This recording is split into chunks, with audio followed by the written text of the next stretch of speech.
Hello दोस्तों, veterans, नमस्कार। मैंने आज एक वीडियो बनाया था और वो मैंने डाला अभी। और जो 8/7/2023 को मीटिंग जो हुई थी और वहाँ जो भी पूर्व सैनिक वहाँ आया था या सैनिक संगठन के प्रतिनिधि आए थे, उन्होंने जो अपने विचार व्यक्त किए थे उसके बारे में मैंने बताया था। वहाँ एकता के बारे में भी कुछ बातें हुई थी और ख़ास करके वहाँ एक व्यू आया कि कुछ लोगों की वजह से ये सैनिक एकता नहीं हो पा रही है। अब मैंने डाल दिया वीडियो। अब क्या है कि कुछ लोग अपने आप में दूसरों से एक प्रकार का मन मुटाव रखते हैं, मतभेद रखते हैं, या फिर वो किसी संगठन से अपना संबंध भी रखते हैं और रखना भी चाहिए, स्वाभाविक सी बात है। उसके ऊपर कुछ कमेंट आए। पहला कमेंट है जयपाल सिंह जी का। कहते हैं, भाई are you spread rumour. Jaipal Singh ji, आप एक बात बताइए, आप एक सैनिक हो। सैनिक कभी झूठा नहीं हो सकता, कभी मक्कारी नहीं कर सकता, कभी भी गलत काम नहीं कर सकता, मूल्य और सिद्धांतों पर चलता है। आप जो र्यूमर की बात कर रहे हो, आप अपना ईमानदारी से बताइए कि जितने भी वीडियो यूट्यूब पर कपिल फौजी के हैं और उसके बाद कैप्टन लोकेंद्र सिंह जी के हैं, जो उसमें थंबनेल होता है कि आपकी सरकार हिल गई, आपके भूकंप आ गया, ये आ गया, वो आ गया, सब क्या वो सही है? क्या वो र्यूमर में नहीं आते? क्या वो झूठ में नहीं आते? यदि आप कहते हो वो र्यूमर नहीं है, सही है, तो भाई फिर तो मैं आपसे कुछ नहीं कह सकता। एक बात और मुझे बताइए भाई जयपाल सिंह जी, ये पूरे देश में 23 जुलाई को घोषणा करते हैं कि हम संसद पर चढ़ाई करेंगे। ये रेलवे रिजर्वेशन कर लेते हैं फैमिलीज के नाम भी, लेकिन भारत सरकार के पास इनका लेटर जाता है, संसद चढ़ाई का नहीं है, उसमें जाता है कि जंतर मंतर विशाल रैली करेंगे। भाई ये कौन सा दो मुहा स्टेटमेंट है? एक ही बात कहो ना। अब जंतर मंतर पे आप विशाल रैली कर रहे हो तो ये मत कहो कि आप संसद पर चढ़ाई करेंगे, उसका तो अलग अर्थ निकलता है। और जब संसद पर चढ़ाई करनी है तो आप ये मत कहो क्या नाम है, हम जंतर मंतर पर रैली करेंगे। लोगों को गुमराह ना करें, एक बात करें। अब ये दो मुही बातें ये जो लोग कर रहे हैं ना, अब आप इसको र्यूमर कहोगे, झूठ कहोगे, मक्कारी कहोगे, भाई मेरे तो समझ में नहीं आ रहा है। अब इसको मैं तो झूठ ही कहूँगा, अफवाहें कहूँगा और बरगलाने वाली बात ही करूँगा और भटकाने वाली बात कहूँगा।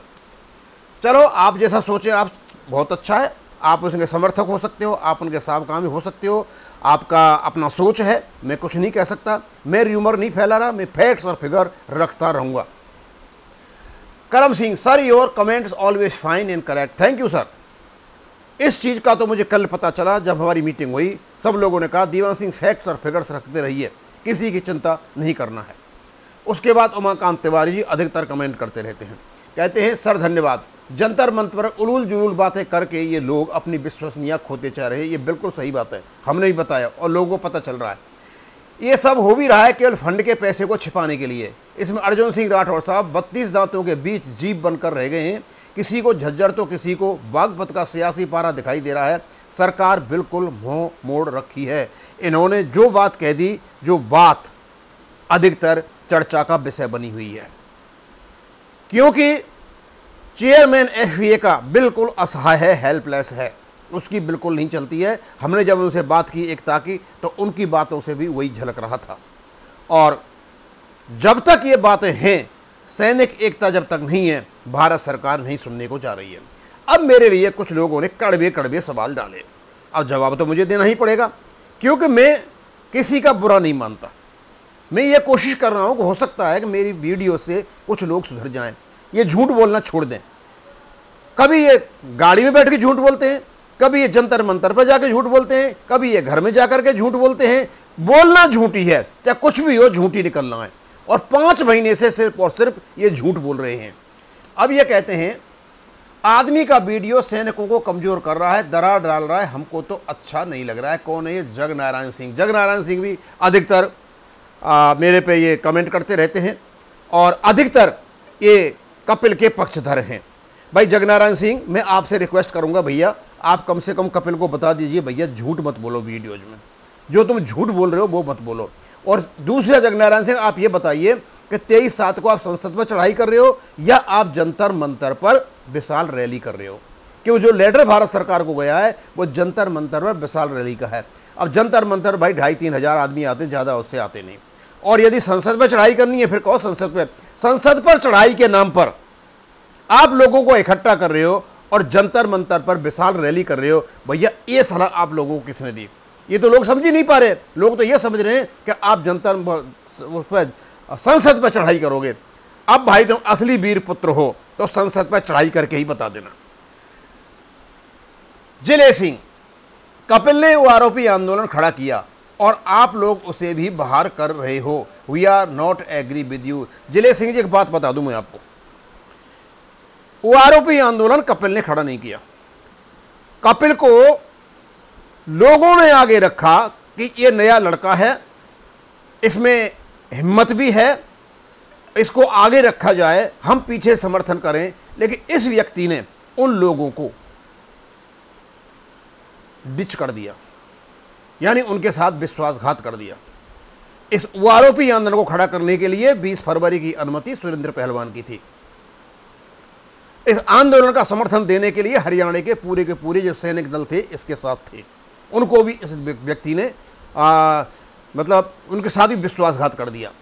अब यार ये बताइए, वो आरोपी आंदोलन कपिल ने खड़ा किया, अब कपिल के बारे में उल्टी सीधी बातें क्यों आ रही हैं कि ये एकता में बाधक बना हुआ है? आप एक थोड़ा हल्का सा काम कीजिए, मैं आपको बता देता हूं रास्ता।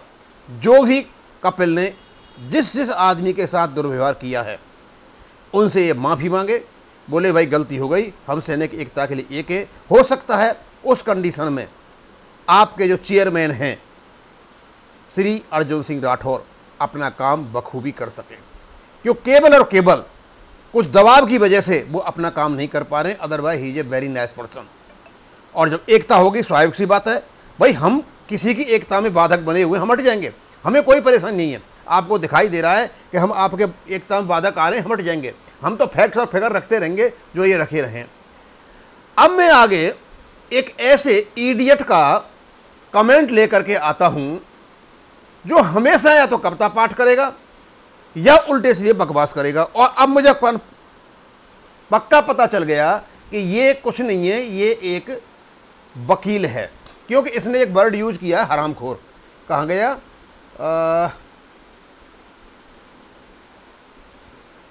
आएगा, यहां पर आ जाएगा कहीं, इसने कहीं हरामखोर वर्ड यूज किया है।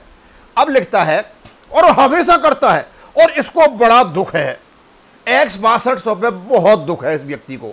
और सुप्रीम कोर्ट का जो आदेश आया था और उससे पहले हमने जो कुछ कहा था उसके ऊपर इसने कमेंट किया है। कहता है यह चरवाई स्कूल के जूट की बोरी वाला ग्रेजुएट बड़ा हराम, यहां लिखा हुआ है इसने बड़ा हरामखोर है। मतलब इतनी गाली दे दी इस व्यक्ति ने। अब ये वकील है। भाई वकील साहब, तुम वकील तो नहीं लगते हो, यदि तुम वकील हो तो भाई श्री जो राजीव बहल जी हैं उनके पद चिन्हों पर चलो।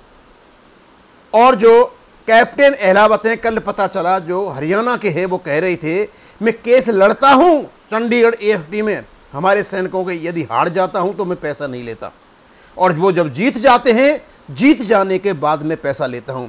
यदि कोई आदर्श तुझे लेने हैं तो इन लोगों से ले। और यदि भाई तू कहीं क्लर्क रहा है आर्मी में तो तूने पता नहीं कितने लोगों का सत्यानाश किया होगा, कितने लोगों को रुलाया होगा। यदि तुम क्लर्क हो और कुछ करना चाहते हो तो श्री वीर बहादुर सिंह के कदम चिन्हों पर चलो। वो भी एक क्लर्क रहा हुआ है, वो डायबिटीज का मरीज है, उसके बावजूद भी रात और दिन मेहनत करके सैनिक एकता के लिए लड़ रहा है। तू बैठा बैठा वहां पे आराम से बकवास जो करता रहता, मुझे पक्का होगा तू वकील है। अच्छा, अब ये वर्ड तू कहां से लाया भाई मुझे पता नहीं। चरवाए स्कूल की जूट की बोरी वाला ग्रेजुएट बहुत बड़ा हरामखोर है, बहुत बढ़िया। भैया मैं ग्रेजुएट नहीं, पोस्ट ग्रेजुएट हूं, मैंने BEd भी कर रखी है। पहले बड़ी बड़ी डींगे मारता है और छाती पीटर कहता है सुप्रीम कोर्ट ने कहा कि 6200 रुपये 100 की मांग वाला पिटीशन बहुत जेन्युइन है। अरे इडियट आदमी, तेरे को किसने वकील बना दिया? जब बहस होती है, बहस के दौरान जो जज होते हैं कई प्रकार के कमेंट्स करते हैं।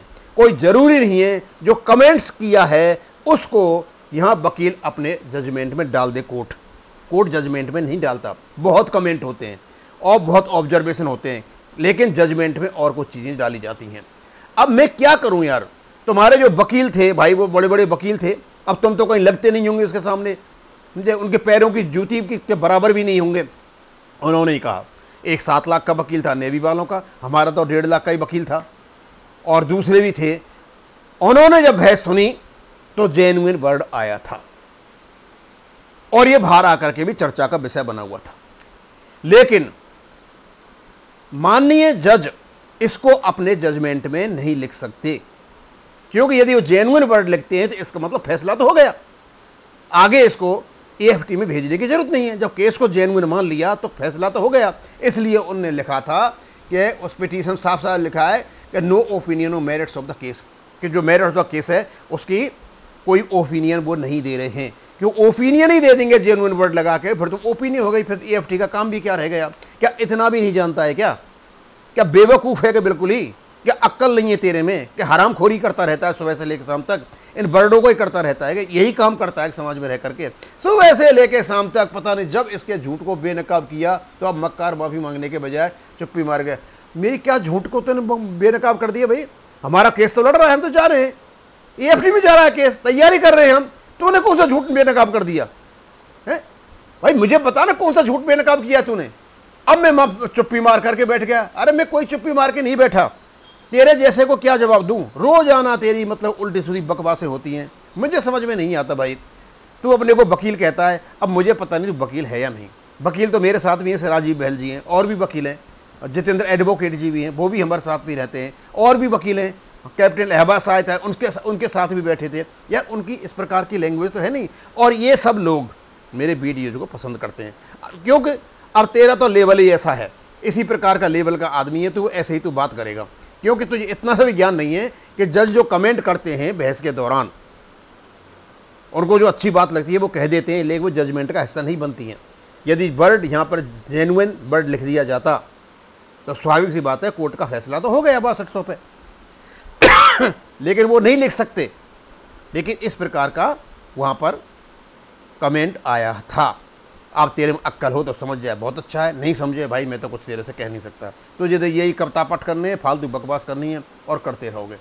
अब इसको मैं यहीं खत्म करूंगा। थैंक यू, धन्यवाद।